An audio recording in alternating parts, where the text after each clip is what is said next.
Yan, tracking, tawag dyan. Then F-Lorage. Actually, pag nag-F-Lorage, puro tatlo. Tsaka ako gagawa ng ibang movement. Ang ibang client, grabe yung baby nila hanggang dito. Siyempre, ingat pa rin. And then, Oo. Itulak mo muna mama, hindi mabangga. Naka-side na. Yan, ayun masarap. Ay, sarap! Ayun masarap dyan. Yan. Tapos parang i-stretch pa yung... And then, i-chachaki mo. From neck muscle, ito sa taas, pababa. Papuntang traps muscle. At diba? Tandaan mo yan, ma'am, yung nagagalaw ah. Oo, tanda-tanda na.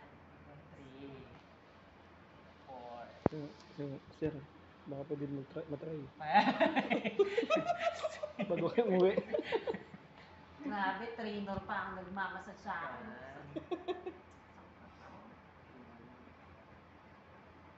Diba? And then, kabilang side. Oo, para pantay. Oh, same lang naman. 1, 2,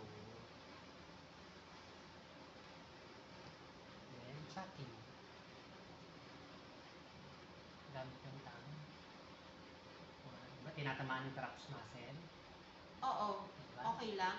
Ayun naman talaga ang tatargetin mo. Neck muscle pa Mhm. papuntang traps muscle. Yung matigas na muscle sa balikat. Pababa. Okay? Wag lang yung buto, no? Yung Oo, nandun muscle sa lang ang likod. target natin.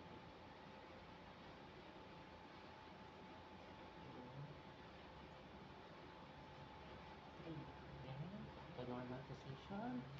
Then, lunge ulit. Yan. Ang sarap to kasama sa head massage. Oo, ma'am.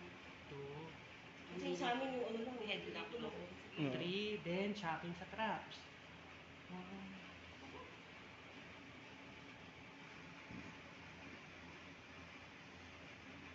Sarap. 6, and then, lunge ulit. 1, 2, Oh, pati si Sir John, sasama sa 3DC. 3, and then sabay head massage. Gahanap pa nga ako ng pressure point. Hindi